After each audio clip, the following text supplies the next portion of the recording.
జై శ్రీరామ్ అందరికి. చాలా రోజులైంది వీడియోలు చేసి. వీడియోలు ఎందుకు చేయట్లేదంటే మా నాన్న నాకు ఒక మాట చెప్పాడు. ఫస్ట్ మనం ఒకరికి చెప్పాలంటే ముందు మనం ఎలా ఉన్నామో చూసుకోవాలి అని చెప్పారు. నిజమే చెప్పారు. ఫస్ట్ మనం తిన్నంగా ఉండి అన్నీ సక్రమంగా చేస్తే ఎవరికైనా చెప్పడానికి సరిపోతుంది. అయినా నేను ఎవరికి చెప్పడం పోవట్లేదు. మామూలుగా పెడుతున్నాను అంతే వీడియోస్. చాగంటి గారి దగ్గర నుంచి నేర్చుకొని పెడుతున్నాను. ఆయనకు అది కూడా ఎందుకు పెడుతున్నాను, మీరు చూస్తారని కాదు. నా వీడియోస్ నేనే 10-15 సార్లు చూస్తాను. నాకు నేనే చూసుకొని మైండ్లో ఉంచుకుంటాను. దానికోసం కూడా అది నాకు కొంచెం జ్ఞాపక శక్తి తక్కువ. బుర్రని చాలా గట్టిగా వాడతాను కానీ జ్ఞాపక శక్తి మాత్రం తక్కువ. అందుకే నాకు నేనే వీడియోస్ పెట్టుకొని ఇలా అప్లోడ్ చేస్తే నా వాళ్ళు, నా చుట్టాలు చూస్తారు అంతే. నా మిత్రులు, నా అనుకునే వాళ్ళు చూస్తారు, లేకపోతే లేదు. మా అక్క అంటుంది, ఎవరు అంత లెంత్ వీడియో ఆడుతున్నావు, ఎవరైనా చూస్తారు అసలు అంటుంది. ఎవడు చూస్తే నాకేంటి, ఎవడు చూడకపోతే నాకేంటి. జస్ట్ నార్మల్గా నాకు నేను నా యూట్యూబ్ ఛానల్ నాకు నేను చూసుకోవడానికి పెడుతున్నాను. చూస్తే చూస్తారు, లేకపోతే లేదు. నా అనుకునే వాళ్ళు చూస్తారు అంతే, అంతవరకు. నాకు ఒక అలవాటు ఉండేది ఒకప్పుడు, కానీ ఇప్పుడు లేదు. కానీ నేను దాన్ని అవసరానికి వాడుకునేవాడిని. వాడేసుకుని వదిలేసాను. మా నాన్నకి చెప్తే నమ్మట్లేదు, అంటే నా ప్రవర్తన అలా ఉండేది. డాడీ నేను మానేసాను డాడీ, మానేసాను డాడీ, మానేసాను డాడీ అంటే నమ్మట్లేదు. సరే మానేసాను కదా, నువ్వు నమ్మాలంటే ఏం చేయాలి డాడీ అని అన్నాను. నీకు ఇష్టంగా పెంచుకున్నావు కదా నీ హెయిర్, ఇచ్చి అన్నాడు. తీసి కట్ చేసామన్నాడు.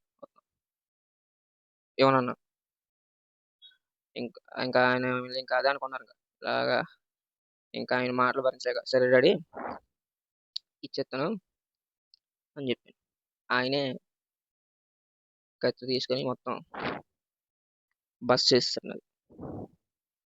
ఇచ్చేసాను. అయినా సరే మా నాన్న నమ్మట్లేదు, నేను మానేశాను. అంటే నా ప్రవర్తన అలాంటిదే. ఒక్కొక్కసారి ఒక్కొక్కలా ఉంటాను. నాకు కూడా తెలియదు ఎందుకు అలా ఉంటాను. ఒక్కొక్కసారి ఒకలా బిహేవ్ చేస్తాను.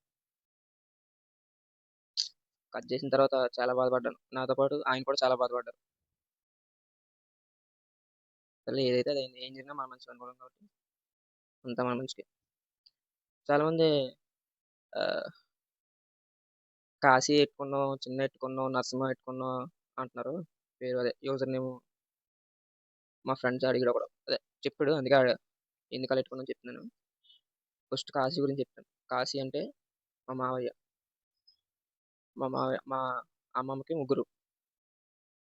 ఫస్ట్ మా అమ్మ, తర్వాత మా మావయ్య శంకర్ మావయ్య, దాని తర్వాత కాశీ. అతను చిన్నప్పుడే హార్ట్ అటాక్ వచ్చి చనిపోయారు. నేను సేమ్ అతనిలాగే ఉంటాను, సేమ్ డిట్టు. చిన్నప్పుడు అందరూ నన్ను అదే అనేవారు, కాశీ కాశీ. సేమ్ కాశీలా ఉన్నాను. అందుకనే నాకు కాశీ అని పెట్టుకున్నాను పేరు. తర్వాత చిన్న, చిన్న అని మా ఇంట్లో పిలుస్తారు. ఇంట్లో నేను ఒక్కనే చిన్నోడిని వయసులో, అందుకే నా పేరు చిన్న. మళ్ళీ నా పేరు అసలైన పేరు లక్ష్మీ నరసింహ. ఎందుకు లక్ష్మీ నరసింహ అంటే నేను పుట్టిన నక్షత్రం భరణి నక్షత్రం. నా నక్షత్రాన్ని బట్టి లక్ష్మీ నరసింహ అని పేరు పెట్టారు. మళ్ళీ నేను ఎలా పుట్టానంటే మామూలుగా పుట్టలేదు, అందరిలాగే. కానీ చాలా మా అమ్మ తా- చెప్తున్నాను. వెళ్ళి మా అమ్మ వీరమణి, నా బంగారం, బంగారం కన్నా ఎక్కే. ఇప్పుడు మేము ఈ స్థాయిలో ఉన్నామంటే మా అమ్మ వాళ్ళే మొత్తం నిలబెట్టుకుంది. ఇప్పుడు కూడా అలాగే ఉంది. నేను చాలా అదృష్టవంతుడిని అలాంటి అమ్మ దొరకడం. మా అమ్మకి ఫస్ట్ మా అమ్మకిద్దరు.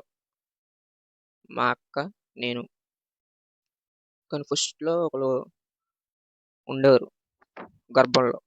గర్భంలోనే మరణించారు. మా అమ్మ చాలా బాధపడ్డది. ఇంటికి వారసుడు లేడు. అబ్బాయి లేడు. అబ్బాయి కావాలని అదే వీక్‌లో కొన్ని డేస్ నీసు తినకుండా ఉంటారు కదా! అలా చాలా డేస్ మానేసింది. ఇప్పుడు కూడా ఏం తినదు నీసి. సోమవారం, శనివారం అనుకుంటా. నాకు సరిగ్గా తెలీదు. ఇప్పుడు ఎన్నో తిడతా మళ్ళీ ఎందుకు ఇయన్నీ. అలా లక్ష్మీ నరసింహ స్వామి గుడి ఉంటది కదా! సింహాచలం దగ్గర. ఆయన దగ్గరికెళ్ళి మొక్కుకున్నాక నేను వెళ్ళి పుట్టాను. అప్పుడు పుట్టాను నేను. నా నక్షత్రం భరణి నక్షత్రం. నా నక్షత్రం బట్టి నాకు ఈ పేరు పెట్టారు. లక్ష్మీ నరసింహ. అది. అందుకే నా పేరు లక్ష్మీ నరసింహ.